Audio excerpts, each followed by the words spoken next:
Hi, welcome to J C studio. Story behind you. നമ്മുടെ പുതിയ episode, പുതിയ അതിഥിയെക്കുറിച്ച് പറയുന്നതിന് മുന്നേ, പുള്ളിക്കാരന് ഇഷ്ടമല്ല എന്നാലും ഞാൻ പറയാം, 10ഓളം അവാർഡുകൾ കയ്യിലിട്ട് അമ്മാനം ആടിക്കൊണ്ടിരിക്കുന്ന ഒരു വ്യക്തിയാണ്. അദ്ദേഹം ഇന്നിൻ്റെ മുന്നിലുണ്ട്. Mister Aneesh Babu Abbas sir, welcome. Thank you. നമസ്കാരം. സാറിൻ്റെ ആ സിനിമാ ജീവിതം എത്ര വർഷമായി? 1999 മാക്ട എന്ന് പറഞ്ഞ മാക്ട ഒരു ചലച്ചിത്രകല നടത്തിയിരുന്നു. അതിലൂടെയാണ് ശരിക്കും സിനിമ ഫീൽഡിലേക്ക് വരുന്നത്. അതിൽ 60ഓളം പേരെ സെലക്ട് ചെയ്തതിൽ ഒരാളായിരുന്നു ഞാൻ. അങ്ങനെ അതിനുശേഷം ക്യാമറമാൻ വേണുവിൻ്റെ അസിസ്റ്റൻ്റായിട്ടായിരുന്നു ആദ്യം തുടങ്ങിയത്. അങ്ങനെ ഒരു അവധിക്കാലത്ത് എന്ന് പറഞ്ഞ സിനിമയിൽ അതായിരുന്നു ആദ്യ സിനിമ. അത് ഏത് വർഷമായിരുന്നു? 1999 തന്നെ. ഓക്കെ. മാക്ടയിൽ ജോയിൻ ചെയ്ത സമയത്ത് തന്നെയാണ്. അത് അന്ന് ഈ ക്യാമ്പ് കഴിഞ്ഞ് കഴിഞ്ഞാൽ എല്ലാവർക്കും ഒരു സിനിമ അപ്രന്റീസ് ആയിട്ട് ആരെങ്കിലും കൂടെ കിട്ടും. അങ്ങനെ എനിക്ക് കിട്ടിയ ഭാഗ്യമാണ് സാറിൻ്റെ കൂടെ ഒരു പടം വർക്ക് ചെയ്യാൻ പറ്റിയത്, സാറിൻ്റെ കൂടെ. അതിനുശേഷം സാർ 2-3 പടങ്ങൾ സാറിൻ്റെ പിന്നീടുള്ള പടങ്ങളിലേക്കും വിളിക്കുകയും ഞാൻ അസിസ്റ്റൻ്റായിട്ട് പോവുകയും ചെയ്തിരുന്നു. പിന്നെ സണ്ണി സാറിൻ്റെ കൂടെയും സണ്ണി ജോസഫ് സാറിൻ്റെ കൂടെയും വർക്ക് ചെയ്തിട്ടുണ്ട്. സാർ ക്യാമറ തന്നെ ചൂസ് ചെയ്തതാണോ? അതെ. അല്ല, കാണുമ്പോൾ ഒരു സുന്ദരനാണ്, അപ്പോൾ എന്തുകൊണ്ട് ഒരു ആക്ടറിലേക്ക് പോയില്ല എന്നറിയാൻ വേണ്ടി ചോദിച്ചതാണ്. അത് വേറൊരു കഴിവാണ് അഭിനയം എന്ന് പറയുന്നത്, നമുക്ക് പറഞ്ഞിട്ടുള്ളതല്ല. ഞാൻ ചെറുപ്പം മുതൽ തന്നെ സ്റ്റിൽ ക്യാമറ, അതായത് കല്യാണങ്ങൾ ഒരുപാട് കല്യാണങ്ങൾ എടുത്തിട്ടുണ്ട്. വീഡിയോ അല്ല, സ്റ്റില്ല്. അതായിരുന്നു എനിക്ക് പഠിച്ചുകൊണ്ടിരിക്കുന്ന സമയം തൊട്ട് കല്യാണങ്ങൾ ആൽബം ആക്കി കൊടുത്തിട്ടുണ്ട്. പലരും സ്റ്റുഡിയോയിൽ വർക്ക് ചെയ്തിട്ടുണ്ട്. മനസ്സിലായി. അങ്ങനെയാണ് ക്യാമറയോടുള്ള ഇഷ്ടം തുടങ്ങുന്നതും. എനിക്ക് തോന്നുന്നു ഒരു 8ാം ക്ലാസ് മുതൽ ക്യാമറ യൂസ് ചെയ്തിട്ടുണ്ട്, സ്റ്റിൽ ക്യാമറ യൂസ് ചെയ്തിട്ടുണ്ട്. അപ്പോൾ അതിനുശേഷമാണ് സാറിൻ്റെ കൂടെ ഇങ്ങനെ വരുന്നതും, ക്യാമറ അസിസ്റ്റൻ്റായിട്ട് പോകുന്നതും, അസിസ്റ്റൻ്റ് ക്യാമറമാനായിട്ട് പോകുന്നതും, സിനിമയിലേക്കാവുന്നത്. ഓക്കെ. അപ്പോൾ ഇപ്പോൾ 99 എത്രയൊരു 30 വർഷത്തിനല്ലേ അടുത്തായി. ഇൻഡിപെൻഡൻ്റ് ആയിട്ട് സാർ എത്ര മൂവി ചെയ്തു? ഇൻഡിപെൻഡൻ്റ് ആയിട്ട് 4 മൂവീസ്. ഞാൻ ആദ്യം ചെയ്തത് 2001 തോന്നുന്നു, ഔട്ട് ഓഫ് റേഞ്ച് എന്ന് പറഞ്ഞിട്ട് വിഷ്ണു ഉണ്ണികൃഷ്ണനൊക്കെ അഭിനയിച്ച, ജോൺസൺ വി ദേവസി സംവിധാനം ചെയ്ത, അതായിരുന്നു ഫസ്റ്റ് ഞാൻ ക്യാമറ ചെയ്തത്. അത് അന്ന് ചാപ്പാക്കുരിശൊക്കെ ഇറങ്ങിയ സമയമായിരുന്നു. ചാപ്പാക്കുരിശ് ഇറങ്ങിയ സമയത്ത് 70 എന്ന ക്യാമറയിലാണ് ചാപ്പാക്കുരിശ്, 70യിലാണ്. അതിൻ്റെ ഒരു ധൈര്യത്തിൽ സ്വന്തമായിട്ടൊരു കാനൺ 70 വാങ്ങിക്കുകയും അതിൻ്റെ അകത്ത് ഞങ്ങൾ കുറച്ച് പേര് ചേർന്നിട്ട് ആ ക്യാമറയിലാണ് ആ സിനിമ ചെയ്യുന്നത്, ഔട്ട് ഓഫ് റേഞ്ച് എന്ന് പറഞ്ഞ മൂവി ചെയ്യുന്നത്. അടുത്ത് വിഷ്ണു ഉണ്ണികൃഷ്ണൻ കൂടാതെ പിന്നെ ബാക്കിയെല്ലാം പുതുമുഖങ്ങളായിരുന്നു. അന്ന് വലിയ സംഭവമൊന്നും ഉണ്ടായില്ല, വലിയ ഓളമൊന്നും ഉണ്ടാക്കിയൊരു സിനിമയല്ല. എന്നാലും ഒരു പഠനം എന്നുള്ള രീതിയിൽ ഒരുപാട് പഠിക്കാൻ പറ്റിയ ഒരു പടമായിരുന്നു അത്. Director Johnson Devassy. ഇപ്പോൾ ഞാൻ ഡയറക്റ്റ് ചെയ്ത പൂവിൻ്റെ സ്ക്രിപ്റ്റ് റൈറ്റർ അദ്ദേഹം തന്നെയാണ്. അതിനുശേഷം അനിൽ ചിത്രു, ജയകൃഷ്ണൻ അവർ ചെയ്ത ഒരു ആന്തോളജി ഫിലിം ആനമേനൊട്ടകം. അതിലെ ഈ ആന്തോളജി ഫിലിമിലെ മൂന്ന് പടങ്ങൾ, 3 ചെറിയ ചെറിയ സിനിമകളായിരുന്നു. അതിൽ 3ലും ഞാൻ തന്നെ ക്യാമറ ചെയ്തത്. അതിനുശേഷം ലോന എന്ന് പറഞ്ഞ ഇന്ദ്രൻ ചേട്ടൻ വെച്ചിട്ടൊരു മൂവി ചെയ്തിരുന്നു. പിന്നെ ഫെസ്റ്റിവലിന് പോയൊരു ട്രീ ഓഫ് ലൈഫ് എന്ന് പറഞ്ഞിട്ട്, തുരിയം എന്നാണ് അതിൻ്റെ പേര് ആദ്യം ഇട്ടിരുന്നത്. അത് ഫെസ്റ്റിവൽസിനെല്ലാം പോയൊരു സിനിമയാണ്. അതിൽ നിന്ന് പറഞ്ഞൊരു സിനിമ ചെയ്യുന്നുണ്ട്. പിന്നെ അതുകൂടാതെ വേറെ ഇന്ദ്രൻ ചേട്ടൻ തന്നെ വേറൊരു മൂവിയും കൂടി ഇപ്പോൾ ചെയ്യുന്നുണ്ട്. ഇതാണ് ക്യാമറ ചെയ്ത പടങ്ങൾ. ശരി. അപ്പോൾ അദ്ദേഹത്തിൻ്റെ എക്സ്പീരിയൻസ് ഏകദേശം നിങ്ങൾക്ക് മനസ്സിലായി കാണുമല്ലോ. ചില്ലറ എക്സ്പീരിയൻസ് ഒന്നുമില്ല, 99 തുടങ്ങിയിട്ടുള്ള ഒരു എക്സ്പീരിയൻസ് ഉണ്ട്. അപ്പോൾ ഇനി കുറച്ച് ചില്ലറ ചെറിയ ചോദ്യങ്ങൾ നിങ്ങൾക്ക് ആവശ്യമുള്ളത് ഞാൻ ഒന്ന് ചോദിക്കാം. എന്താണ് സാറിൻ്റെ സ്വപ്നം? അതായത് സിനിമയിലേക്ക് സാറ് വരാനുള്ളൊരു കാരണം, എന്തെങ്കിലും ഒരു മോട്ടീവ് ഉണ്ടാവുമല്ലോ. സാറ് നേരത്തെ പറഞ്ഞു ഞാൻ ഇത്ര വർഷമായി എന്ന് പറഞ്ഞു, 99 തുടങ്ങിയായി എന്ന് പറഞ്ഞു. ആ 99 സിനിമയിലേക്ക് സാറ് വരാനുള്ള ഒരു കാരണം എന്തായിരുന്നു സാറിൻ്റെ? സിനിമ 99 തുടങ്ങിയത്. ശരിക്കും മനസ്സിലുള്ള സ്വപ്നമായിട്ട് തുടങ്ങി 99 എനിക്ക് വർഷങ്ങൾക്ക് മുമ്പ് തന്നെ സിനിമ മനസ്സിലുണ്ടായിരുന്നു. സിനിമ എന്നതിനേക്കാൾ കൂടുതൽ ഫോട്ടോഗ്രാഫി ഭയങ്കര ഇഷ്ടമായിരുന്നു. എനിക്ക് തോന്നുന്നു എൻ്റെ ഒരു എളാപ്പയാണ് ഒരു യാഷിക്കയുടെ ഇലക്ട്രോ 35 എന്ന് പറഞ്ഞിട്ടൊരു ക്യാമറ ഉണ്ട്. ഫോക്കസിങ് ഒക്കെ ഭയങ്കര ബുദ്ധിമുട്ടാണ്. 2 ഡയമണ്ട് പോലത്തെ 2 സിഗ്നലുണ്ട് അതിൻ്റെ നടുക്ക്, അത് 2 കൂടി ചേർക്കണം. അതാണ് അതിൻ്റെ ഫോക്കസിങ്. അന്നത്തെ കാലത്ത് അത് വലിയ ബുദ്ധിമുട്ടായിരുന്നു. അപ്പോൾ ആ ക്യാമറ വെച്ചിട്ടായിരുന്നു ഞാൻ അന്ന് പിക്ചേഴ്സ് എടുത്തിരുന്നതും അപ്പോൾ അന്ന് തൊട്ടേ, അതായത് എനിക്ക് തോന്നുന്നു ഞാൻ നേരത്തെ പറഞ്ഞ പോലെ ഒരു 8ാം ക്ലാസ് മുതൽ എനിക്ക് അതിനോടുള്ള താല്പര്യമുണ്ട്. പിന്നെ സിനിമ ശരിക്കും പറഞ്ഞിട്ടുണ്ടെങ്കിൽ ബ്ലഡിലുള്ളതാണെന്ന് പറയാം ഒരു തരത്തിൽ. അതായത് എൻ്റെ വാപ്പായും ഉമ്മായും നന്നായിട്ട് സിനിമ കാണുമായിരുന്നു. അതിലൊരു എക്സാമ്പിൾ പറയുകയാണെങ്കിൽ അവർ കാലത്ത് നൂൺ ഷോയ്ക്ക് സരിത സവിതയിൽ ഏതൊരു പടം ക്ഷമിച്ചു എന്നൊരു വാക്ക് കാണാൻ പോയി. അപ്പോൾ പടം കഴിഞ്ഞിട്ട് വാപ്പ മഴത്ത് ചോദിച്ചു, ഇനി അടുത്ത പടത്തിന് കയറണോ അത് ഭക്ഷണം കഴിക്കണമെന്ന് ചോദിച്ചു. അപ്പം ഉമ്മ പറഞ്ഞ അടുത്ത പടത്തിന് കയറിയാൽ മതി എന്ന് പറഞ്ഞു. അങ്ങനെ പടം കണ്ടുകൊണ്ടിരുന്ന ഒരാളുകൾ അവർ. അപ്പം അതുകൊണ്ടൊക്കെ തന്നെ ആയിരിക്കും അന്ന് തൊട്ട് സിനിമ മനസ്സിലുണ്ട്. അവരായിട്ട് ഉണ്ടാക്കി തന്നൊരു സ്വപ്നം തന്നെ ആയിരിക്കണം അത്. അതെ. അപ്പോൾ ചെറുപ്പം തുടങ്ങിയുള്ളൊരു വേറെ ആരെങ്കിലും ഒരു ഇൻസ്പയർ ആയിട്ട് തോന്നിയിട്ടുണ്ടോ? അതിനുശേഷം ഫിലിം സൊസൈറ്റികൾ ഉണ്ടായിരുന്നു. കൊച്ചിൻ ഫിലിം സൊസൈറ്റിയൊക്കെ സ്ഥിരമായിട്ട് അവിടെ പോയിട്ട് ഇന്റർനാഷണൽ ഫിലിംസ് കാണുമായിരുന്നു. അങ്ങനെ സിനിമയെക്കുറിച്ചുള്ള ആഗ്രഹവും സിനിമയെക്കുറിച്ചുള്ള വീട്ടിൽ നിന്നുള്ളൊരു സപ്പോർട്ട്, വീട്ടിൽ നിന്ന് സിനിമ ഫീൽഡിലേക്ക് പോകുന്നതിനോട് വലിയ സപ്പോർട്ടൊന്നും ഉണ്ടായിട്ട് എനിക്ക് തോന്നിയിട്ടില്ല. എന്തോരം കണ്ടോ, ഫോട്ടോഗ്രാഫി ഇഷ്ടമായിരുന്നു എല്ലാവർക്കും. അന്ന് നമ്മൾ പ്രിന്റ് എടുക്കണമല്ലോ, ഇന്നത്തെ പോലെ കമ്പ്യൂട്ടറിൽ സ്റ്റോർ ചെയ്യല്ലോ. പ്രിന്റ് എടുക്കേണ്ടത് കൊണ്ട് തന്നെ എനിക്കന്ന് കിട്ടിയിരുന്ന കാശ് മിക്കവാറും ചിലവാക്കിയിരുന്നത് ഫോട്ടോ എടുക്കാനും അതിന്റെ പ്രിന്റ് അടിക്കാനുമാണ്. ഇപ്പോഴും ഇരിപ്പുണ്ട് കുറേ പ്രിന്റുകൾ, അന്ന് എടുത്തു വെച്ച പ്രിന്റുകൾ ഒരുപാട് ഇരിപ്പുണ്ട്. മനസ്സിലായി. അപ്പോൾ ഫോട്ടോഗ്രാഫിയാണ് ശരിക്കും സിനിമയോടുള്ള ഇഷ്ടത്തിലേക്ക് എത്തിയത്. സാറേ, ലെജൻസ് ആയിട്ടുള്ള വേണു സാറ് അങ്ങനെയുള്ളവരുടെ കൂടെ സാറിന് വർക്ക് ചെയ്യുമ്പോൾ ഉണ്ടായിരുന്ന ഒരു എക്സ്പെരിമെൻ്റ്, ആ ഒരു എക്സ്പീരിയൻസ് എന്താണെന്നുള്ളത് സാറൊന്ന് പറയാമോ സാറേ? വേണു സാറിൻ്റെ കൂടെ 1999 അങ്ങനെ ഒരു അവധിക്കാലത്തെന്ന് പറഞ്ഞാൽ മോഹൻ സാറ് ഡയറക്റ്റ് ചെയ്ത നെടുമുടി വേണു സ്ക്രിപ്റ്റ് ചെയ്ത ഒരു ഫിലിമായിരുന്നു അത്. ശ്രീനിവാസനും മുകേഷ്, ശ്രീനിവാസൻ, സംയുക്ത വർമ്മയൊക്കെ അഭിനയിച്ച പടമായിരുന്നു. അപ്പോൾ അത് ശ്രീമൂലനഗരത്ത് വെച്ചായിരുന്നു ഷൂട്ടിങ്. അപ്പോൾ അന്ന് ഞാൻ ഫസ്റ്റ് ഡേ സെറ്റിൽ ജോയിൻ ചെയ്യുന്ന സമയത്ത് പടം തുടങ്ങി, 2-3 ദിവസമായി പടം തുടങ്ങിയിട്ട്. അപ്പോൾ ഞാൻ ചെല്ലുമ്പോൾ സാറ് കോസ്റ്റ്യൂമറെ വിളിച്ചിട്ട്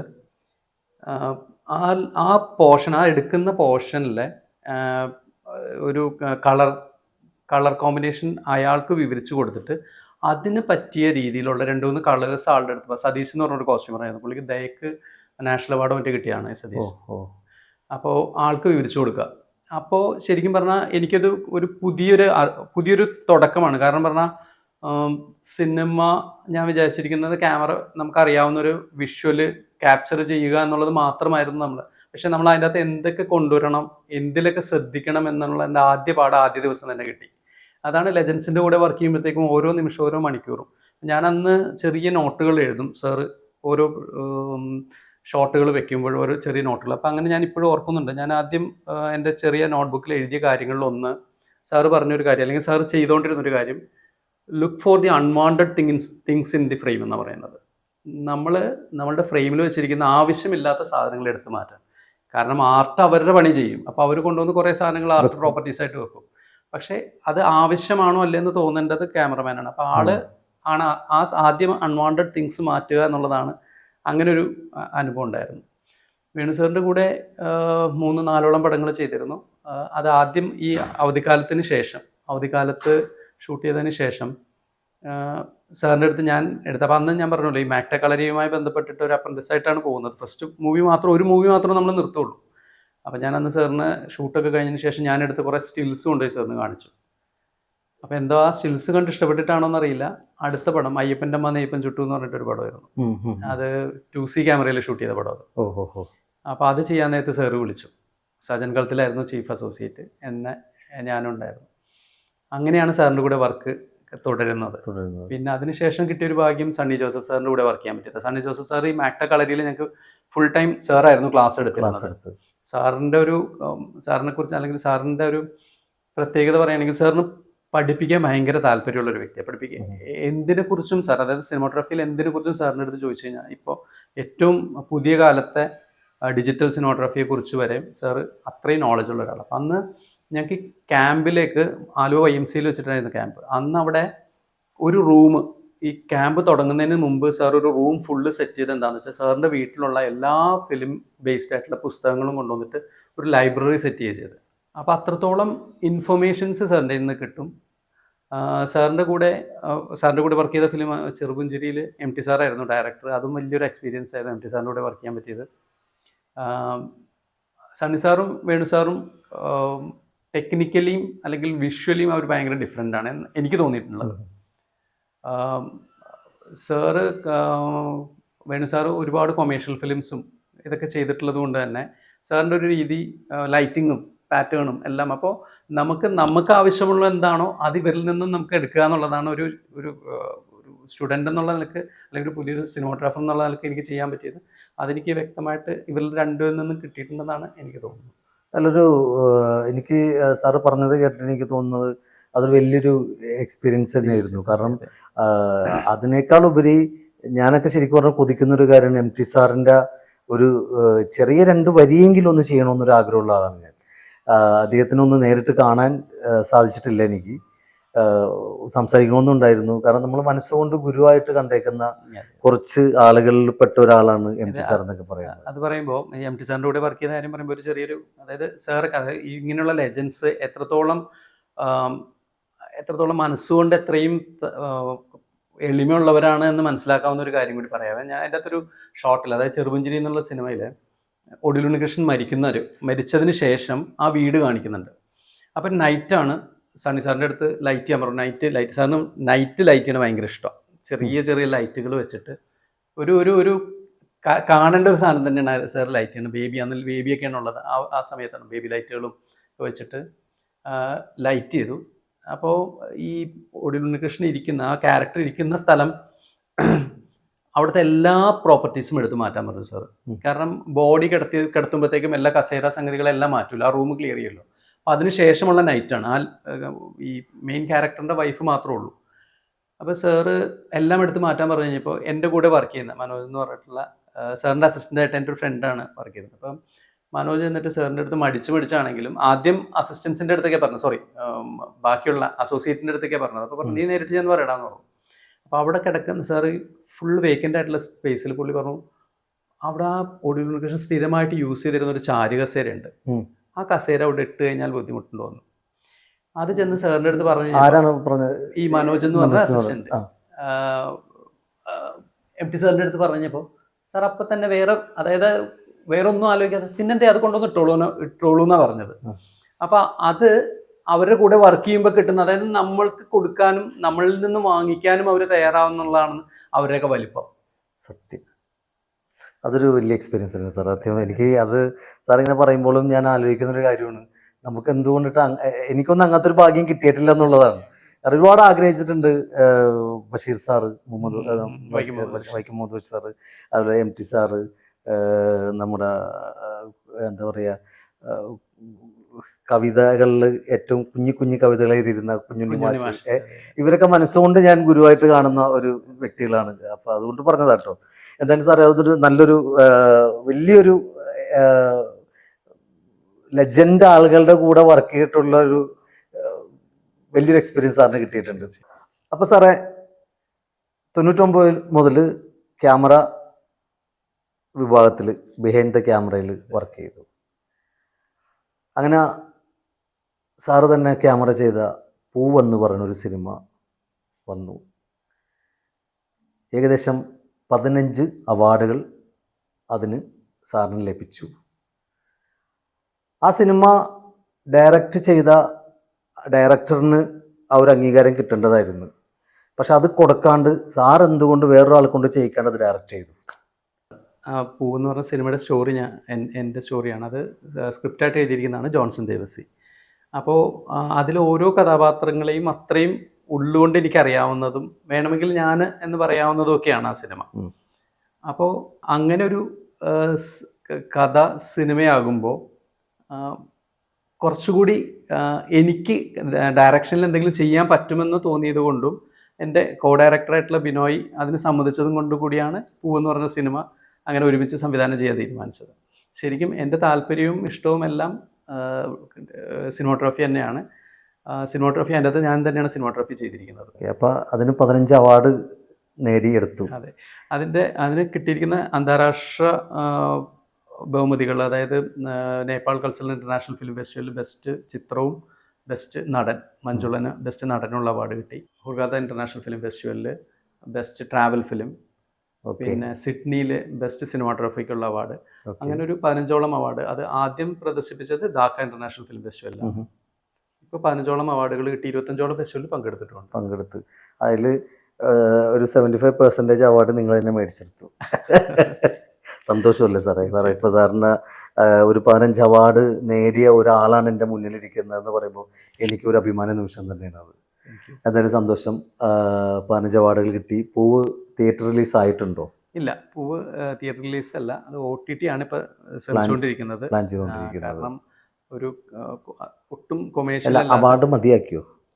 15 നിർത്തിയോ? അല്ലെങ്കിൽ ഇനി അയച്ചുകൊണ്ടിരിക്കണോ? ഓഗസ്റ്റ് വരെയും ഫെസ്റ്റിവൽസിൽ കൊടുത്തിട്ടുണ്ട്. ഈ ഓഗസ്റ്റ് വരെയുള്ള എല്ലാവരും സ്വപ്നമാണ് ഓസ്കാർ എന്ന് പറയുന്നത്. ഒന്ന് ട്രൈ ചെയ്യായിരുന്നല്ലോ. ഓസ്കാർ കിട്ടിയാൽ വാങ്ങിക്കുന്നല്ലാതെ അതിന് പറ്റിയൊരു സിനിമയായിട്ട് എനിക്ക് തോന്നിയിട്ടില്ല. ഓക്കെ സാറേ, നമ്മൾ ജീവിതത്തിൽ പലപ്പോഴും പല കാര്യങ്ങൾക്കും എന്ത് കാര്യങ്ങളും നമ്മൾ ചെയ്താലും സ്ട്രഗ്ലിംഗ് ഇല്ലാണ്ട് നമുക്ക് മുന്നോട്ട് പോകാൻ പറ്റില്ല. സാർ ഇപ്പോൾ സിനിമാറ്റോഗ്രാഫി സ്റ്റാർട്ട് ചെയ്ത് അവിടെ തുടങ്ങി ഇപ്പോൾ 2025 വരെ എത്തി നിൽക്കണേന്. അപ്പോൾ ഈ കാലഘട്ടത്തിൽ സാറ് എത്രത്തോളം സ്ട്രഗിൾ ചെയ്തിട്ടുണ്ട്? പ്രത്യേകിച്ച് ഇപ്പോൾ പൂ പോലുള്ള ഇൻ്റർനാഷണൽ ലെവലിൽ നിന്ന് തന്നെ പറയാം, അത്രത്തോളം ശ്രദ്ധിക്കപ്പെട്ടിട്ടുള്ളൊരു മൂവി, 15 അവാർഡ് നേടിയ മൂവി. ആ മൂവി സാറ് ചെയ്തത് മൂലവും അല്ലാതെയും സാർ എത്രത്തോളം സ്ട്രഗിൾ ചെയ്തിട്ടുണ്ട്?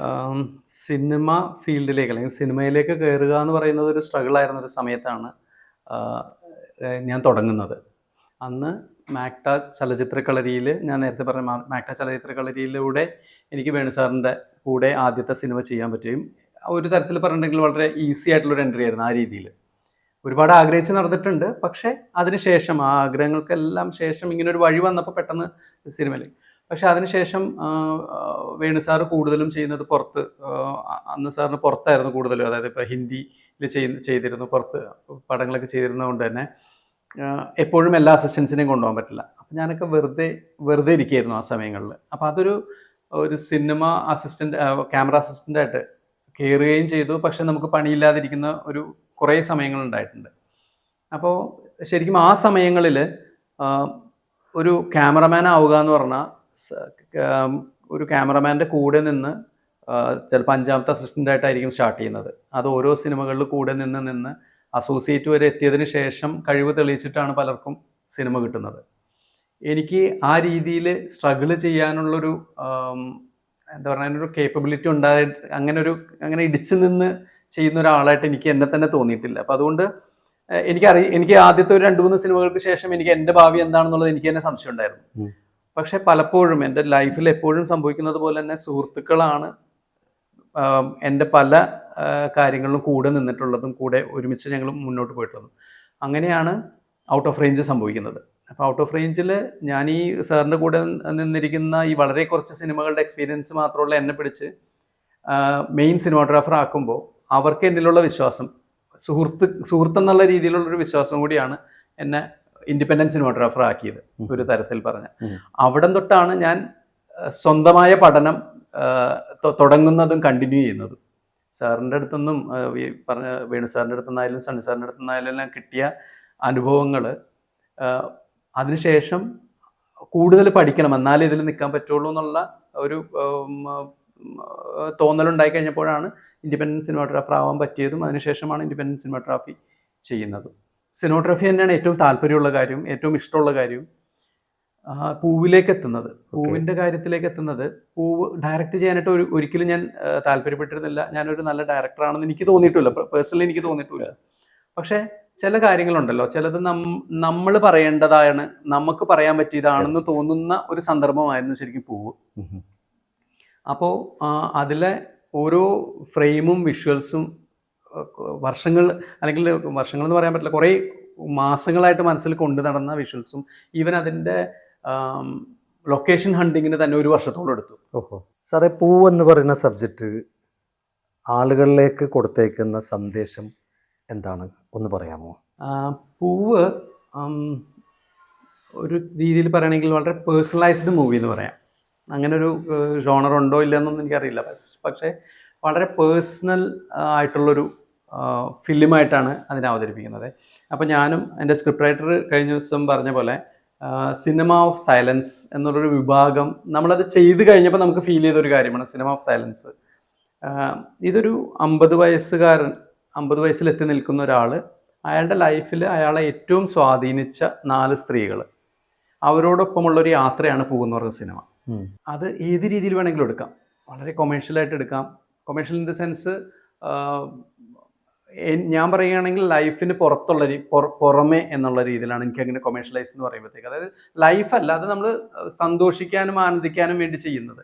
ഇത് ഒരിക്കലും ഒരു A to Z എന്ന് പറഞ്ഞ പോലെ ഒരു കഥയായിട്ടല്ല ഞങ്ങൾ ഈ സിനിമ അവതരിപ്പിച്ചിരിക്കുന്നത്. അതായത് നമ്മൾ അനുഭവിപ്പിക്കുക എന്നുള്ളതാണ്.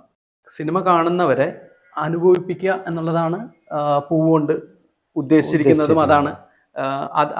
അതാണ് നമ്മൾ ചെയ്തിരിക്കുന്നത്. പൂവില് ആദിമധ്യാന്തം എന്ന് പറയുന്ന ഒരു കഥയില്ല. ഒരു മനുഷ്യൻ, നേരത്തെ ഞാൻ പറഞ്ഞ പോലെ ഒരു മനുഷ്യന്റെ ലൈഫിൽ അയാളെ ഏറ്റവും സ്വാധീനിച്ച 4 സ്ത്രീകൾ. അത് 4 സ്ത്രീകൾ എന്ന് പറയുന്നത് അമ്മ, ഭാര്യ, മകള്, അയാളുടെ ആദ്യ കാമുകി. ഈ 4 പേരോടും ഒരുമിച്ചൊരു യാത്ര ചെയ്താൽ എങ്ങനെ ഇരിക്കും, അതാണ് സിനിമ. അതിൽ പിന്നെ ടുവേർഡ്സ് എൻഡിലേക്കൊരു ട്വിസ്റ്റ് എന്നല്ല, അതിൻ്റെ അകത്തൊരു ഒരു എലമെന്റ് വരുന്നുണ്ട്. നമ്മളൊരു സിനിമ എന്ന് പറയുന്ന ഒരു സാധനം വരുന്നുണ്ടെന്നുള്ളൂ. അത് പേഴ്സണൽ ആയിട്ട് വല്ല ടച്ചുള്ള സ്റ്റോറിയാണ്. അതായത് പേഴ്സണൽ ടച്ച് എന്ന് പറഞ്ഞാൽ ഈ സിനിമ ശരിക്കും ഇതിന്റെ തുടക്കത്തിൽ എഴുതി കാണിക്കുന്നു എന്ന് പറഞ്ഞാൽ തുടക്കത്തിൽ നമ്മൾ ഈ സിനിമ സമർപ്പിച്ചിരിക്കുന്നത് സ്ത്രീകൾക്കായിട്ടാണ്. ഞങ്ങളുടെ ടൈറ്റിൽ കാർഡ് പോലും എല്ലാവരുടെയും അവസാനം, ഇപ്പൊ അനീഷ് ബാബു അബ്ബാസ് എന്നാണ് ഞാൻ ഉപയോഗിക്കുന്നതെങ്കിലും അനീഷ് ബാബു മെഹറുന്നീസ് എൻ്റെ ഉമ്മയുടെ പേര്. അതുപോലെ എല്ലാ ടെക്നീഷ്യൻസിന്റെയും ആർട്ടിസ്റ്റിന്റെയും അമ്മമാരുടെ പേരാണ് എൻ്റെ അകത്ത് അവസാനം ഉപയോഗിച്ചിരിക്കുന്നത്. അപ്പോൾ സ്ത്രീകൾക്കായിട്ടുള്ളൊരു, അപ്പോൾ ഞാൻ എൻ്റെ ലൈഫിൽ സ്വാധീനിച്ച എല്ലാ സ്ത്രീകളും ഇതിൻ്റെ അകത്തുണ്ട്. ആ രീതിയിൽ പറയുമ്പോൾ എൻ്റെ ലൈഫിൻ്റെ ഓരോ ഘട്ടത്തിൽ സ്വാധീനിച്ച സ്ത്രീകളാണ് ഈ സിനിമ. ഈ സിനിമ എന്ന് പറയുന്ന ഒരു മേഖലയിലേക്ക് കടന്ന് സാർ വന്നപ്പോൾ പലരും പറയുന്നൊരു കാര്യമാണ്, ഞാൻ പലതും ത്യജിച്ചിട്ടാണ് വന്നേക്കുന്നത്. എന്താണ് സാറിൻ്റെ അനുഭവത്തിൽ സിനിമയിലേക്ക് സാറ് വന്നപ്പോൾ അങ്ങനെ വല്ല നഷ്ടങ്ങൾ സാറിന് സംഭവിച്ചിട്ടുണ്ടോ? അങ്ങനെ ഒരു നഷ്ടമല്ല, പക്ഷെ ഒരു കാര്യം, അതായത് സിനിമ ലൈഫാക്കുമ്പോൾ പറയാവുന്ന ഒരു അനുഭവം ഉണ്ടായിട്ടുണ്ട്. അതായത് ഞാൻ കുറച്ച് നാൾ സിനിമയിൽ അസിസ്റ്റൻ്റായിട്ട് വർക്ക് ചെയ്തതിന് ശേഷം എനിക്ക് സിനിമകൾ, അതായത് എൻ്റെ ആശാന്മാർ സിനിമകൾ പുറത്തുപോയി ചെയ്യുമ്പോൾ നേരത്തെ പറഞ്ഞ പോലെ എനിക്ക് സിനിമകൾ ഇല്ലാതെ ആവുകയും ആ സമയത്തെല്ലാം ഫിനാൻഷ്യലി കുറേ പ്രശ്നങ്ങളുണ്ടായിരുന്നല്ലോ. അപ്പോൾ വീട്ടിൽ ഉറപ്പായിട്ടും പറയുന്ന എല്ലാ മക്കളോടും പറയുന്നത് പോലെ എന്തെങ്കിലും ഒരു ജോലിക്ക് പോകാൻ പറയുകയും അങ്ങനെ കുറച്ച് നാൾ ഞാൻ സിനിമയിൽ നിന്ന് മാറി നിന്നിരുന്നു. നമ്മുടെ ഫിനാൻഷ്യൽ സെറ്റപ്പ് ഒന്ന് റെഡിയാക്കാൻ വേണ്ടിയിട്ട് ഒരു ചെറിയ കച്ചവടമൊക്കെ തുടങ്ങി ഒതുങ്ങിക്കൂടി. പക്ഷെ അറിയാലോ, ഈ സിനിമ ഇഷ്ടപ്പെടുന്നവർക്ക് എങ്ങനെയായാലും തിരിച്ച് വീണ്ടും അവിടെ തന്നെ എത്തും. അങ്ങനെ ഒരു 5 വർഷങ്ങൾക്ക് ശേഷം ഈ ഏകദേശം ഫിനാൻഷ്യൽ ഒക്കെ ഒന്ന് റെഡി ആയതിനു ശേഷം ഞാൻ തിരിച്ച് സണ്ണി സാറിൻ്റെ, നമ്മുടെ ഗുരുവായ സണ്ണി സാറിൻ്റെ അടുത്ത് ചെന്നു. അപ്പോൾ സാറിൻ്റെ അടുത്ത് ചെന്നിട്ട് ഞാൻ സാറിൻ്റെ അസിസ്റ്റൻ്റായിട്ട് നിൽക്കാനായിട്ട്, വീണ്ടും അസിസ്റ്റൻ്റായിട്ട് നിൽക്കാനായിട്ടൊരു ആവശ്യമായിട്ടാണ് സാറിൻ്റെ അടുത്ത് പോകുന്നത്. അപ്പോൾ സാറ് പറഞ്ഞൊരു സാധനം ശരിക്കും ലൈഫിലൊരു കണ്ണു തുറപ്പൻ സാധനമായിരുന്നു. സാറിൻ്റെ അടുത്ത് ഞാനിങ്ങനെ ചോദിച്ചപ്പോൾ സാറ് പറഞ്ഞു, നീ 5 വർഷമായിട്ട് എവിടെയായിരുന്നു? ഞാൻ പറഞ്ഞു, ഇങ്ങനെ ഫിനാൻഷ്യൽ പ്രശ്നങ്ങളൊക്കെ ആയതുകൊണ്ട് അതൊന്ന് റെഡിയാക്കാൻ പറ്റും. അപ്പോൾ സാറ് പറഞ്ഞത്, ഈ 5 വർഷവും ഈ ഫിനാൻഷ്യൽ പ്രശ്നങ്ങളെല്ലാം സഹിച്ചുകൊണ്ട് എൻ്റെ കൂടെ നിൽക്കുന്ന ഒരുപാട് പേരുണ്ട്. അപ്പോൾ അവരെ മാറ്റിയിട്ട് നിന്നെ വെക്കണം എന്നാണോ ഞാൻ പറയുന്നത്? അതൊരു വളരെ എന്താ പറയുക, വളരെ വലിയൊരു കാര്യമായിട്ട് എനിക്ക് തോന്നിയിരുന്നു. അപ്പോൾ അത്രയും സഹിച്ചും അത്രയും സ്ട്രഗിൾ ചെയ്ത് നിൽക്കുന്ന ഒരുപാട് പേര് സിനിമയിലുണ്ട്. ഇപ്പോൾ അതിനൊക്കെ മാറ്റമുണ്ട്, പക്ഷെ അന്ന് അങ്ങനെ ഒരു കാലം ഉണ്ടായിരുന്നു. അതിൽ നിന്നും ചെറിയ രീതിയിൽ രക്ഷപ്പെട്ട ഒരാളാണ് ഞാൻ. അങ്ങനെ സ്ട്രഗിൾ ചെയ്യേണ്ടി വന്നിട്ടില്ല. നല്ല കാര്യം തന്നെ എന്തായാലും. കാരണം ഞാൻ പൊതുവെ കേട്ടേക്കുന്നത്, ഇപ്പം ഞാൻ തന്നെ പറയും, ഞാൻ എൻ്റെ ജോലി കളഞ്ഞിട്ടാണ് ഞാനിവിടെ സിനിമയ്ക്ക് വേണ്ടി വന്നത് എന്ന് പറഞ്ഞ പോലെ പലരും പലതും ത്യജിച്ചിട്ട് വന്ന ആൾക്കാരെ എനിക്കറിയാം. അപ്പോൾ എന്തായാലും സാറിന് അങ്ങനത്തെ അനുഭവം ഉണ്ടായിട്ടില്ല എന്ന് പറയാം. എന്തായാലും നല്ല കാര്യം. സാറേ, ആഗോളതലത്തിൽ പൂവെന്ന് പറയുന്ന സിനിമ 15ഓളം അവാർഡുകൾ നേടിയിട്ടുണ്ട്. പക്ഷേ ഈ അവാർഡ് കിട്ടിയപ്പോഴും എന്തെങ്കിലുമൊക്കെ സാറിന് കിട്ടിയിട്ടില്ല എന്നുള്ളൊരു തോന്നൽ, ഒരു റിജക്ഷൻ സാറിന് എപ്പോഴെങ്കിലും ഫീൽ ചെയ്തിട്ടുണ്ടോ? ഈ 15ഓളം അവാർഡുകളിൽ ഏകദേശം 12 അവാർഡോളം പുറം രാജ്യങ്ങളിൽ നിന്ന് കിട്ടിയതാണ്. നേപ്പാള്, ഗ്രീസ്, സിഡ്നി, ഓസ്ട്രേലിയ, അങ്ങനെ പല രാജ്യങ്ങളിൽ നിന്ന് കിട്ടിയ അവാർഡുകളാണ്. നമ്മളുടെ നാട്ടിൽ നിന്ന് ആകെ 2 അവാർഡുകളാണ്. ജെ സി നായർ ഫൗണ്ടേഷൻ അവാർഡും ഫിലിം ക്രിറ്റിക്സ് അവാർഡും മാത്രമാണ് നമ്മുടെ നാട്ടിൽ നിന്ന് കിട്ടിയിരിക്കുന്നത്. അതൊരു സങ്കടമുണ്ട്. ആ ഒരു സങ്കടമുണ്ട്. അതായത് പുറം രാജ്യങ്ങളിൽ നമ്മളുടെ സിനിമ അംഗീകരിക്കുമ്പോഴും ഇവിടെ നമുക്കത് നമുക്കങ്ങനെ ഒരു അംഗീകാരമോ അല്ലെങ്കിൽ നമ്മളെ അംഗീകാരമില്ലെങ്കിൽ പോലും നമ്മളെ കൺസിഡർ ചെയ്യുന്നില്ല അല്ലെങ്കിൽ കൺസിഡർ ചെയ്തിട്ടില്ല എന്നുള്ളൊരു ഫീലുണ്ട്. അതിന് പല കാരണങ്ങളുണ്ടാവാം. ഞാൻ വർഷങ്ങളായിട്ട് ഈ അവാർഡ് സിനിമ മേഖലയിൽ നിൽക്കുന്ന അല്ലെങ്കിൽ അവാർഡ് സിനിമ എടുക്കുന്ന കൂട്ടത്തിൽ നിൽക്കുന്ന ഒരാളൊന്നുമല്ല, ആദ്യമായിട്ട് ചെയ്യുന്നതാണ്. അപ്പോൾ അതിന് നമ്മൾ ഇനിയും അതിലേക്ക് എത്താനായിട്ടോ അല്ലെങ്കിൽ അങ്ങനെയുള്ള റെക്കഗ്നീഷൻസിലേക്ക് എത്താനായിട്ട് ഇനിയും നമ്മൾ വർക്ക് ചെയ്യേണ്ടതായിട്ടും ഇവരുടെ അടുത്തെല്ലാം കൂടുതലായിട്ട് എത്തിക്കേണ്ടതുമായിട്ടുണ്ടെന്ന് തോന്നുന്നു. അതുകൊണ്ടായിരിക്കാം ഈ റിജക്ഷൻ, നമ്മുടെ നാട്ടിലുള്ള റിജക്ഷൻ. ഓക്കെ, അപ്പോൾ അതിനോടനുബന്ധമായിട്ട് ഞാനൊരു കാര്യം കൂടി ചോദിക്കണേണ്. അപ്പോൾ സാർ തീരുമാനിച്ചു അവാർഡ് സിനിമകൾ മാത്രമേ എടുക്കുകയുള്ളൂ, അതായത് അടൂർ ഗോപാലകൃഷ്ണൻ സാറിൻ്റെ ഒരു പാറ്റേണിലേക്ക് പോകാനുള്ള പ്ലാനാണോ? ഒരിക്കലും അല്ല. ഇത് അവാർഡ് സിനിമകൾ എന്നല്ല, സിനിമകൾ എല്ലാം ശരിക്കും പറഞ്ഞാൽ ഇപ്പോഴത്തെ കാലത്ത് എല്ലാ സിനിമകളും ഫെസ്റ്റിവൽസിന് അയക്കാൻ പറ്റുന്നതും ഫെസ്റ്റിവൽസിന് പോകാൻ പറ്റുന്നതുമാണ്.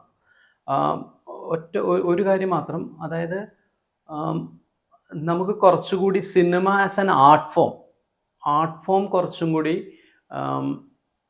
കാണാൻ പറ്റുന്നതും കുറച്ചും കൂടി കാലത്തിനെ അതിജീവിക്കുന്നതുമായ സിനിമകളെന്ന് തോന്നുന്ന ഏത് സിനിമയും, അത് ഈവൻ കൊമേഴ്ഷ്യലി റിലീസ് ചെയ്യുന്ന സിനിമകൾ പോലും, അങ്ങനെ ഒരുപാട് സിനിമകൾ. ഇപ്പോൾ അതിനൊരു ചെറിയ എക്സാമ്പിൾ പറയുകയാണെങ്കിൽ, ഞാൻ IFFIയിൽ നമ്മളുടെ പടം വിട്ട സമയത്താണ് ആട്ടം അവിടെ വരുന്നത്.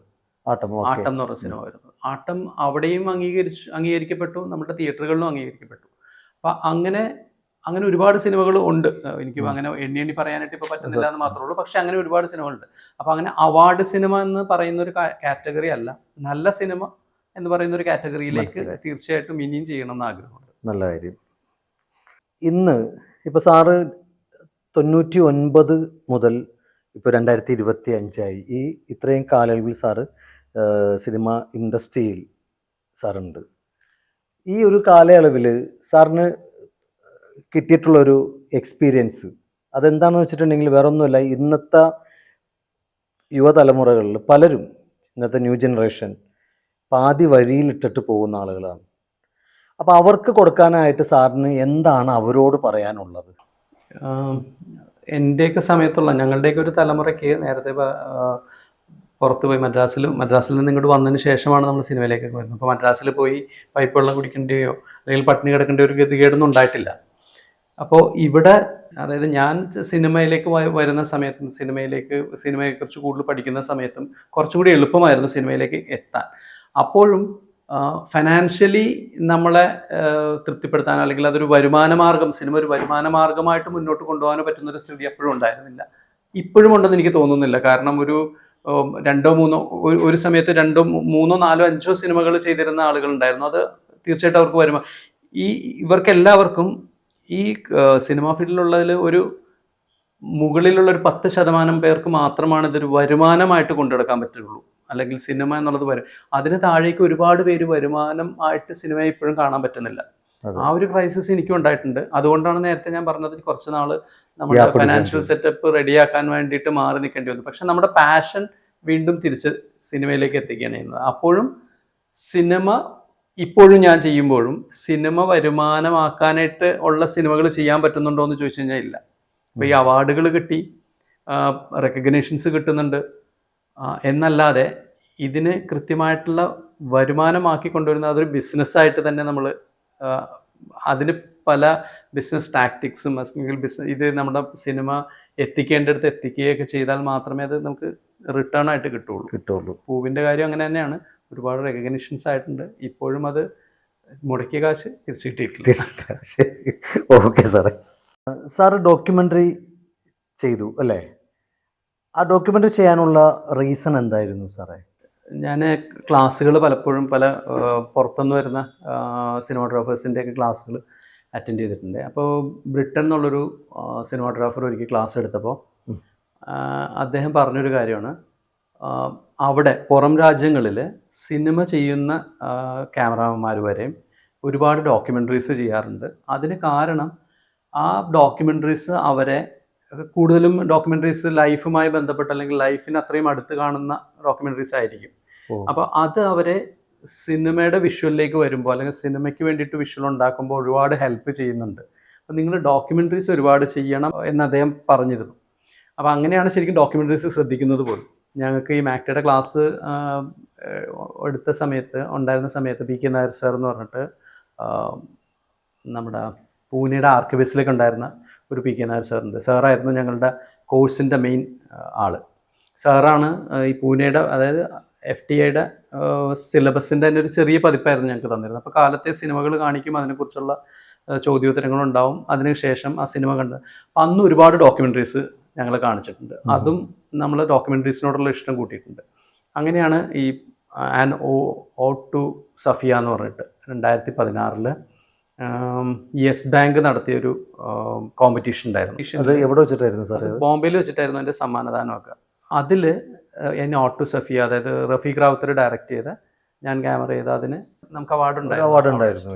പിന്നെ റഫീഖിൻ്റെ തന്നെ കൂടെ ILO ഇൻ്റർനാഷണൽ ലേബർ ഓർഗനൈസേഷന് വേണ്ടിയിട്ട് നേപ്പാൾ, ശ്രീലങ്ക, ബംഗ്ലാദേശ് ഇങ്ങനെയുള്ള രാജ്യങ്ങളിലായിട്ട് ലേബർ ഓർഗനൈസേഷന് വേണ്ടിയിട്ട് ഒരു ഡോക്യുമെൻ്ററി ചെയ്തിരുന്നു. അതായത് ഇല്ലീഗലായിട്ട് പ്രവർത്തിക്കുന്ന ഏജൻസ് ഉണ്ടല്ലോ, പുറത്തേക്ക് ആളുകളെ കൊണ്ടുപോകുന്ന ഏജൻസ് ഉണ്ട്, അവരെ എല്ലാവരെയും ലീഗലാക്കാൻ വേണ്ടിയിട്ട് ഇൻ്റർനാഷണൽ ലേബർ ഓർഗനൈസേഷന് വേണ്ടിയിട്ട് ചെയ്തൊരു ഡോക്യുമെൻ്ററിയാണ്. അപ്പോൾ അങ്ങനെ പല ആളുകളെയും ഇൻ്റർവ്യൂ ചെയ്തു. ഈ രാജ്യങ്ങളിലെല്ലാം പോയി പല ആളുകളെ ഇൻ്റർവ്യൂ ചെയ്തിട്ടാണ് അങ്ങനെ ഡോക്യുമെൻ്ററി ചെയ്തത്. അതാണ് ഡോക്യുമെൻ്ററിയോടുള്ളൊരു താല്പര്യം, ഡോക്യുമെൻ്ററിയോടുള്ള ഇഷ്ടം. അപ്പോൾ അന്ന് ആ ബ്രിട്ടീഷ് ക്യാമറമാൻ, BBC വർക്ക് ചെയ്തൊരു ക്യാമറമാൻ, പേര് ഞാനിപ്പോൾ മറന്നുപോയി, അദ്ദേഹം പറഞ്ഞതാണ് അതിൻ്റെ ഒരു ഇൻസ്പിറേഷൻ. മനസ്സിലായി. അങ്ങനെ ആകെ 2 ഡോക്യുമെൻ്ററി സാർ ചെയ്തിട്ടുണ്ട്. മെയിനായിട്ട് ചെയ്തിരിക്കുന്ന ഈ 2 ഡോക്യുമെൻ്ററി. സാറിന് അടുത്തിട്ട് 2-3 ക്വസ്റ്റ്യൻ എന്ന് പറഞ്ഞ് തുടങ്ങിയതാണ്. പക്ഷെ ഇപ്പോൾ ഞാൻ ക്വസ്റ്റ്യൻസ് വളരെ കൂടി, കാരണം രസകരമായിട്ടുള്ള ആൻസറാണ് സാർ തരുന്നത്. അപ്പോൾ വീണ്ടും ക്വസ്റ്റ്യൻ ചോദിക്കാനുള്ളൊരു പ്രചോദനം എന്നിൽ വന്നുകൊണ്ടിരിക്കുകയാണ്. അപ്പോൾ എനിക്ക് അവസാനമായിട്ടൊരു കാര്യം ചോദിക്കാനുള്ളൂ. നമ്മളുടെ ഇന്നത്തെ പകുതി വഴിക്ക് ഉപേക്ഷിച്ച് പോകുന്ന പല കുട്ടികളും സിനിമ, സാറ് പറഞ്ഞ പോലെ തന്നെ സിനിമയെ പാഷനായി കണ്ടുകൊണ്ട്, ഇഷ്ടപ്പെട്ടുകൊണ്ട്, മോഹിച്ചുകൊണ്ട് വന്നിട്ട് പലരും പാതി വഴിക്കിട്ട് പോയ പലരെയും എനിക്കറിയാം. സാറിനെ പോലുള്ള 99 തുടങ്ങി ഈ 2025 വരെ എത്തി നിൽക്കുന്ന കാലഘട്ടത്തിലും സിനിമയെ ആത്മാർത്ഥമായിട്ട് നെഞ്ചോട് ചേർത്ത് നിർത്തി തന്നെ നിൽക്കുന്ന ഒരാളാണ്. ഇന്നത്തെ പുതിയ ആളുകളോട് സാറിന് എന്താണ് പറയാനുള്ളത്? ഏറ്റവും ആദ്യം അല്ലെങ്കിൽ മെയിൻ ഉള്ളൂ ശരിക്കും അതിന് അപ്ഡേഷൻ എന്ന് പറയുന്നതാണ്. നമ്മൾ അപ്ഡേറ്റ് ചെയ്തുകൊണ്ടിരിക്കുക. കാരണം ഒരു 5 വർഷം മുമ്പ് ഉണ്ടായ സ്പീഡിലല്ല ഇപ്പോഴത്തെ അപ്ഡേഷൻസ് വന്നുകൊണ്ടിരിക്കുന്നത്. 5 വർഷം മുമ്പ് ഒരു ക്യാമറ വന്ന് അത് 1 വർഷം ഉപയോഗിച്ച് അതിൻ്റെ കാര്യങ്ങളൊക്കെ പഠിച്ച് നമുക്ക് പഠിക്കാനും കാര്യങ്ങൾക്കുള്ള സമയം ഉണ്ടായിരുന്നു. ഇപ്പോൾ അങ്ങനെയല്ല, നമ്മൾ ഇന്ന് ഉപയോഗിക്കുന്ന ക്യാമറ നാളെ ഔട്ട്ഡേറ്റഡ് ആവുകയാണ്. അപ്പോൾ അതുകൊണ്ട് അപ്ഡേഷൻസ് ആണ് ഏറ്റവും നിർബന്ധമായിട്ടും പുതുതായിട്ട് സിനിമയിലേക്ക് വരാൻ ആഗ്രഹിക്കുന്നവർ ചെയ്യേണ്ട ഒരു കാര്യം. അവരിന്ന് എഴുതുന്ന ഒരു കഥ അത് സിനിമയാകുമ്പോഴേക്കും അത് ഔട്ട്ഡേറ്റഡ് ആവാതിരിക്കാനായിട്ടുള്ള കാര്യങ്ങളും കൂടി ചിന്തിച്ച് വേണം അതിലേക്ക് പോകാനായിട്ട്, അല്ലെങ്കിൽ ആ കഥ എഴുതാനായിട്ട്. അപ്പോൾ ഇതിൻ്റെ കൂടെ എനിക്ക് പറയാനുള്ള വേറൊരു കാര്യം കൊണ്ടെന്ന് പറഞ്ഞാൽ, ഞാൻ എൻ്റെ സിനിമ ഇപ്പോൾ പൂവ് ഞാനും എൻ്റെ കുറച്ച് സുഹൃത്തുക്കളും കൂടി, മെയിനായിട്ട് എൻ്റെ ചെറുപ്പം മുതൽ സഹപാഠിയും അതിനുശേഷം ബിസിനസ് പാർട്ട്ണറും ഒക്കെ ആയ സന്തോഷും കൂടി ഞങ്ങൾ ചേർന്നിട്ടുള്ളൊരു പിങ്സ് വിഷ്വൽ സ്പേസ് ആണ് പൂവ് പ്രൊഡ്യൂസ് ചെയ്തിരിക്കുന്നത്. അങ്ങനെ പ്രൊഡ്യൂസ് ചെയ്യാനായിട്ട് അല്ലെങ്കിൽ അങ്ങനെ മുന്നോട്ട് വന്നില്ലായിരുന്നെങ്കിൽ പൂവ് ഉണ്ടാവില്ല. കാരണം ഒരു പ്രൊഡ്യൂസറിനെ പോയി കണ്ട് ഈ സിനിമയുടെ കഥ പറഞ്ഞ് വിശ്വസിപ്പിച്ച് അവരെ ഇതിലേക്ക് കൊണ്ടുവരാനായിട്ട് പറ്റുന്ന ഒരു കാലിബർ ഇല്ല എനിക്ക് പ്രത്യേകിച്ച്. അപ്പോൾ അങ്ങനെയുള്ളവർ ഒരുപാട്, ഇപ്പം നേരത്തെ പറഞ്ഞ പോലെ ഇത് കണ്ടുകൊണ്ടിരിക്കുന്നവരിൽ അങ്ങനെയുള്ളവർ ഒരുപാട് പേരുണ്ടാവും. അതിന് ഏറ്റവും ബെസ്റ്റായിട്ടും ഏറ്റവും എൻ്റെ ഭാഗത്തുനിന്ന് എനിക്ക് തോന്നുന്ന ഒരു കാര്യം, ഒരു കൂട്ടായ്മയായിട്ടുണ്ടാവുക എന്നുള്ളതാണ്, ഗ്രൂപ്പ് ഉണ്ടാവുക എന്നുള്ളതാണ്. അതായത് അതിൻ്റെ അകത്ത് നല്ല ക്യാമറമാൻ ഉണ്ടാവും, ഡയറക്ടർ ഉണ്ടാവും. ഇനി ക്യാമറമാൻ നല്ലതല്ലെങ്കിൽ ഡയറക്ടർ അയാളെ ഹെൽപ്പ് ചെയ്യാനുണ്ടാവും. അങ്ങനെ ഒരു മനസ്സറിഞ്ഞ് നിൽക്കുന്ന ഒരു കൂട്ടുകാരൊരു ഗ്രൂപ്പായിട്ടാണ് നിങ്ങൾ സിനിമ ചെയ്യാൻ വരുന്നതെങ്കിൽ അത് മറ്റെന്തിനേക്കാളും എളുപ്പമായിരിക്കും സിനിമ ചെയ്യാനായിട്ട്. ഇപ്പോൾ ഒരുപാട് സാധ്യതകളുണ്ട്. ഷോർട്ട് ഫിലിംസ് ചെയ്ത് സിനിമ, ആ ഷോർട്ട് ഫിലിംസ് ചെയ്യുമ്പോൾ ഉണ്ടാകുന്ന ഒരു ഗ്രൂപ്പ് ഉണ്ടല്ലോ, ആ ഗ്രൂപ്പിന് ഉറപ്പായിട്ടും ഒരു വലിയ സിനിമ ചെയ്യാനുള്ള കാലിബർ ഉണ്ടാവും. തീർച്ചയായിട്ടും സാർ പറഞ്ഞത് കറക്റ്റായിട്ടുള്ള കാര്യം തന്നെയാണ്. അപ്പോൾ എന്തായാലും സാറേ, ഒരുപാട് സന്തോഷം. സാറിൻ്റെ കുറച്ച് സമയം ഞാൻ നഷ്ടപ്പെടുത്തി. പക്ഷെ ഒരുപാട് നല്ല കുറേ കാര്യങ്ങൾ, അറിവുകൾ സാറിനോട് സംസാരിച്ച് കഴിഞ്ഞപ്പോൾ എൻ്റെ ഒരു പേഴ്സണൽ കാര്യം പറയുകയാണെങ്കിൽ ഞാൻ വെറും കുഴിമണിയാണ്, സാറിന് മുമ്പിലൊന്നും ഒന്നുമില്ല. അത് എനിക്ക് ഞാനിവിടെ സാറോട് സംസാരിക്കുമ്പോൾ എൻ്റെ മനസ്സിൽ തോന്നിയൊരു കാര്യം തന്നെയാണ് അത്. സാറിന് സാറ് അത്രത്തോളം സാറ് സിനിമയെ നെഞ്ചോട് ചേർത്തി പോകുന്ന ഒരാൾ തന്നെയാണ്.